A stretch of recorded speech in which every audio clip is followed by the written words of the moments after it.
আমরা এমন একটি সময়ে এসে এ ধরনের একটি সেমিনারে উদ্বোধন করছি যে সময় আমাদের বলা হয় বাংলাদেশের অপ্রতুল বিচারকের বিপরীতে প্রায় ৪৫ লক্ষের মতো মামলা চলমান আছে।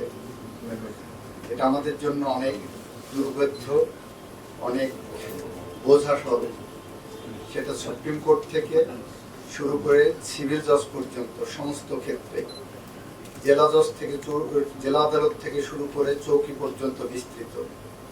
এই প্রক্রিয়ায় আমরা আপনাদের সামনে কয়েকটি তথ্য দিতে পারি, যে অনুসারে দেখা যাচ্ছে যে ফেব্রুয়ারি থেকে মে 2025-এ আমরা 20টি জেলায়, যেটা পাইলট প্রজেক্ট ছিল, সেখানে পারিবারিক আদালত আইনে মামলা দায়েরের সংখ্যা ছিল ৩,৫59টি। ঠিক একই সময় ফেব্রুয়ারি থেকে মে 2026-এ এসে সেখানে মামলা দায়েরের সংখ্যা হয়েছে ১৭৪৪, ৫১% ড্রপ করছে লিটিগেশনের কারণে। এটা আমাদের অনেক বড় সাকসেস হিসেবে আমরা দেখছি। বাড়ি ভাড়া নিয়ন্ত্রণ আইনে ওই একই 3 মাস সময় 2025-এর ফেব্রুয়ারি থেকে মে পর্যন্ত মামলা দায়ের ছিল 24টি, এখন এসে হয়েছে 18টি একই সময়ে।